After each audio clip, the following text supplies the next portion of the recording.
From the way we work, to the way we play, to the way we live.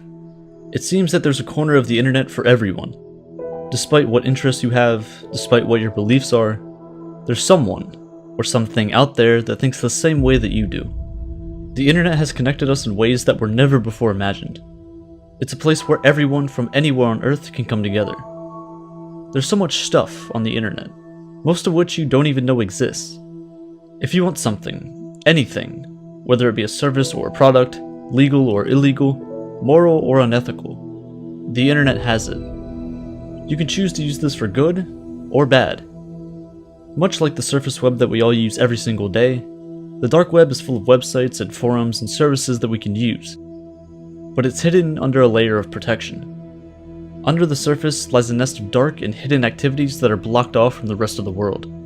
The dark web is the haven for illegal online activity, and it goes deep, much deeper than you might imagine. It's a place where criminals, predators, spies, drug, and even human traffickers lie. And it's all hidden in plain sight. You could access it in minutes if you wanted. But should you?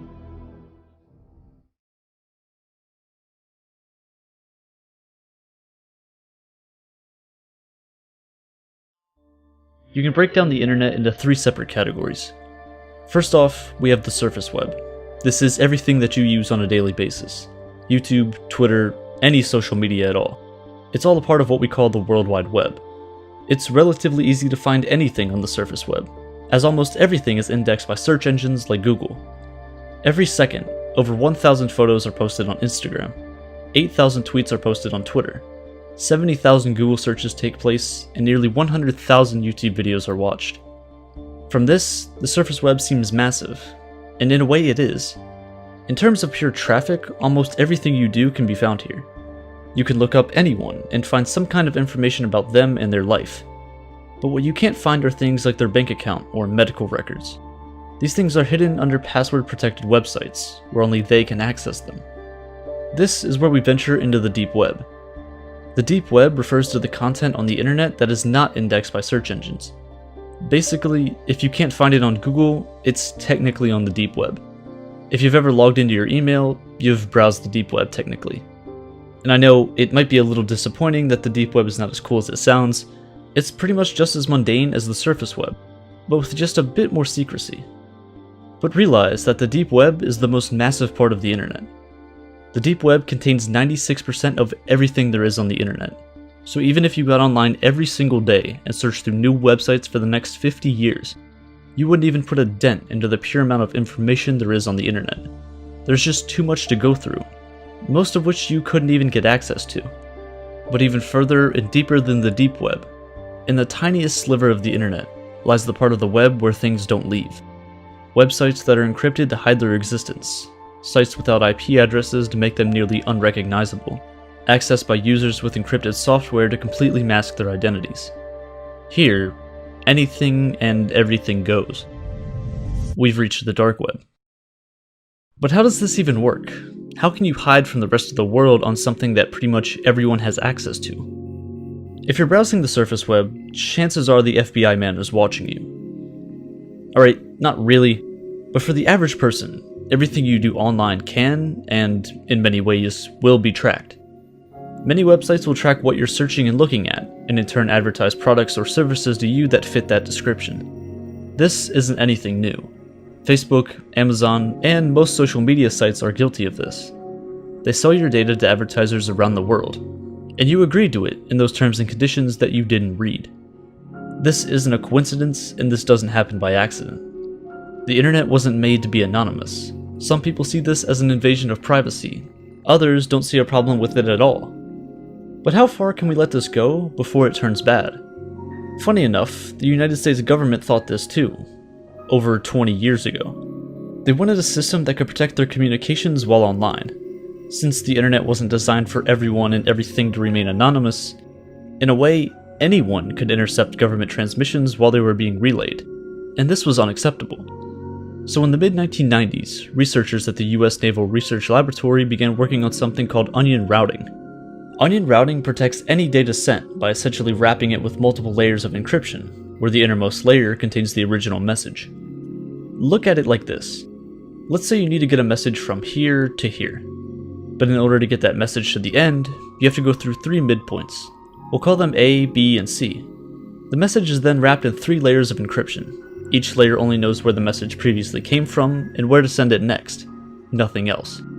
So the message, or whatever data that was originally sent, remains hidden. At each midpoint, a layer of encryption is stripped, and the new layer's information tells it where to send the message to next. Eventually, after traveling through all the points, the final layer is stripped, and the message is revealed. This type of encryption allows for data to be sent to and from multiple places without it being vulnerable to interception in between. No one else can see, only those who are supposed to. Because of onion routing, darknets like Tor can exist. Darknets operate alongside networks like the internet, but require certain software to access. Tor stands for the Onion Router. It's a software named after the technology that made it possible. It seems just like any other normal web browser. But through Tor and other similar darknets, you can access web pages that aren't available to the general public. The tools and requirements needed to access the dark web is enough to attract different types of users from all around the world. Links to pages don't look like youtube.com. They don't look familiar whatsoever. Instead, they tend to look like random strings of characters, ending not in .com, not in .org, but .onion. If you attempt to access these websites through any traditional web browser, it's not going to work. But when using Tor, it will. This is the dark web. Your first step into it, at least. This is the Hidden Wiki. It contains a list of hundreds of different hidden services you can find on the dark web. You can find fake US driver's licenses and passports. You can find illegal weapons. You can find drugs. It's all here. And we're barely scratching the surface. Just like on the surface web, marketplaces are extremely popular on the dark web. Here, you can buy things that you may struggle to get elsewhere, like rocket launchers. Now, I don't condone you doing any of this, but if you wanted to purchase things from sites on the dark web, here's how you would do it. Using traditional forms of payment on the dark web doesn't make much sense. Using things such as credit cards can easily be tracked, taking the anonymity of things away. And now look, you're in jail. For these reasons, virtual currency is king. This is where Bitcoin comes in. Due to Bitcoin's almost anonymous nature, its use alongside other cryptocurrencies is pivotal in running any anonymous marketplace. Create a Bitcoin wallet and exchange some of your cash for Bitcoin. You now have your anonymous currency to do almost whatever you want with it. One of the first things that comes to people's minds when the dark web is mentioned are the vast amount of sites selling illegal drugs and similar items. And yeah, those are real. In 2011, a darknet market known as Silk Road opened for business. It's since become almost synonymous with the dark web. Here you could buy any illegal drug you've ever dreamed of. Sellers from all over the world sold things from weed to cocaine, from DMT to LSD. If drugs aren't your thing, they also sold things like guns, counterfeit cash, and some books and clothes as well. But after only 2 years in operation, the site was seized by the FBI and taken down in October 2013. Over the course of only 2 years, 2011 to 2013, Silk Road generated over 9.5 million Bitcoin in revenue. Now, stretching this a bit, if you sold these Bitcoin at the peak of its price in 2017, which was roughly $20,000, Silk Road's total revenue would amount to over $187 billion in just 2 years. Silk Road and other dark web markets actually played a pretty big hand in the rise of Bitcoin. In 2011, when Silk Road was created, Bitcoin was valued at less than $1. But because the dark web pretty much requires a decentralized cryptocurrency, it was a perfect choice. To be honest, Bitcoin wouldn't be where it is today without a bit of illegal activity. The creator, Ross Ulbricht, was found and arrested in 2013, which was ultimately the reason the site was taken down. He was given 2 life sentences, plus 40 years in prison without a chance for parole. And I find this kinda unfair. Despite all the illicit activity going on in the dark web, it's not as massive as many make it out to be. Many of the larger services end up getting taken down, whether it be by a local government or even the FBI. But where there's demand, supply will inevitably show. When one site is taken down, 5 new ones open up to fill the void. After Silk Road was taken down, Silk Road 2.0 opened up. It was taken down less than a year later. But after that, Silk Road 3.0 opened up. and this has continued going on for years. Many of the creators and administrators of these sites were also found and convicted of similar crimes that Ross Ulbricht was guilty of. But instead of all of these people getting life in prison, their sentences were much, much shorter. Their largest seller on Silk Road was only given 10 years in prison. The creator of Silk Road 2.0 was only given a little more than 5 years in prison, for creating the same exact thing that got Ross Ulbricht 2 life sentences in jail. Nearly everyone else who had any connection to any of these sites were given a max of a 10-year sentence. Even if you never visit the dark web, if you didn't even know it existed, it still affects you. It's not uncommon to see data leaks and breaches pretty often nowadays. If your data was stored in a company's database that was compromised, there's a chance it's for sale somewhere on the dark web, where it can be purchased by anyone with access to it. If you don't know what to spend your money on yet, let me help you out. Social security numbers can go for as little as $1. This is something given to every single US citizen and can be used to steal someone else's identity. Botnets are also pretty cheap. For as little as a few dollars an hour, you can perform a distributed denial of service, or DDoS attack, to essentially take almost any website or service temporarily offline. These botnets can severely affect anyone or any business that is targeted. If you've ever played video games online before, someone's probably done this to you. You can also buy someone's medical records for as low as $50. There's also stolen credit cards for sale as well. Just buy one, rack up the bill, and then never pay it. A lot of this data isn't even for sale. It's just out there. There are websites leaking the information of politicians, celebrities, and even normal people like you and I, and there's not much you can really do about it. But even worse than this, there are some even darker things that can be carried out on the dark web. There are multiple hitman services claiming to be able to kill almost anyone in the world you want for as little as $5,000. Many of these have been revealed to be scams, but not all of them. But even though these may be scams, the fact that there are people out there who trust random people on the internet to carry out real murders is concerning to say the least. There's also services selling real human organs. How they acquired these, we'll never know. But if you need one, they're there. Child pornography is, unfortunately, a larger part of this than I'd like to admit. Sites such as Lolita City and Playpen have been taken down. But during their peaks, sites like these had over 200,000 users. Similar forums exist that discuss ways of abducting children from different parts of the world, where people would have discussions about how to hide them, what kind of kids they owned, and even darker things that they would do to them when no one else is around. This is only a small look into this deep and dark corner of the internet. The lack of rules here allows anything to exist. The deeper you go, the scarier things you'll find. But yet, despite all of these things that exist on the dark web, roughly half of all the funding for Tor still comes from the United States government, which is actually astounding when you consider the reputation that the dark web has. A lot of people that have been arrested and thrown in prison for illegal activities on the dark web don't even seem physically threatening whatsoever. But if you can run a drug empire online, or hire hitmen for a couple Bitcoin without ever having to put yourself in danger, you might not have to be. These are people you could see walking down the street. These are people that are in line behind you at the grocery store. They seem just like normal people, and you wouldn't even know what they're a part of just by looking at them.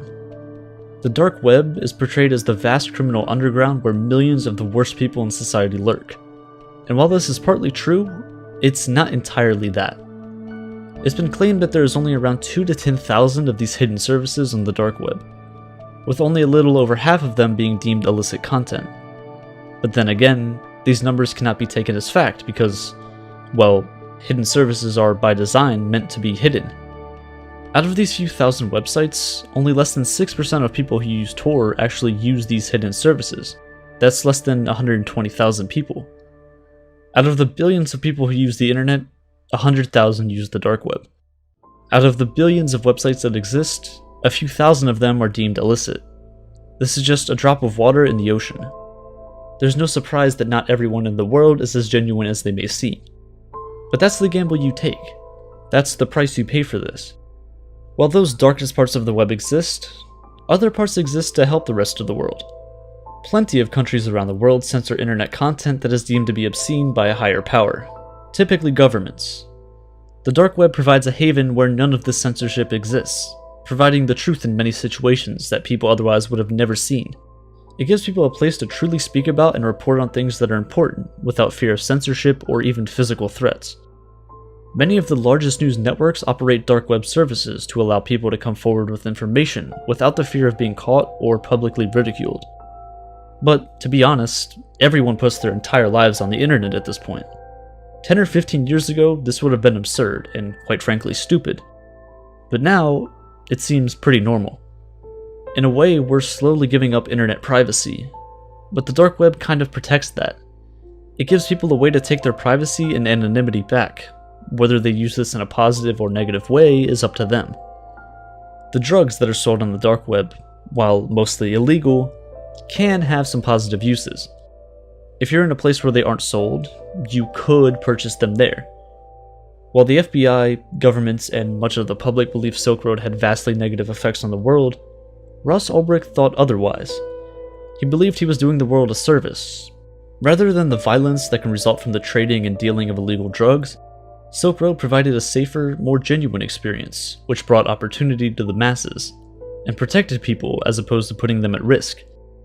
But despite this, despite his apparent peaceful and non-harming nature, he was one who actually used these hitmen services on the dark web in attempts to have 6 different people killed. It all depends on how you view it, and how open you are to interpretations. The dark web doesn't have to be a terrible place. It's only scary if you go looking for things that you don't want to see. You can't necessarily get rid of them, but you can avoid them. There are some things that the average person just shouldn't see, and if you don't want to fall victim to this, I'd stay away from the dark web. Whether or not you believe it's as bad as it's made out to be, if this is the first time you're hearing about it, you probably don't know what you're getting into. And once you're in, you aren't leaving.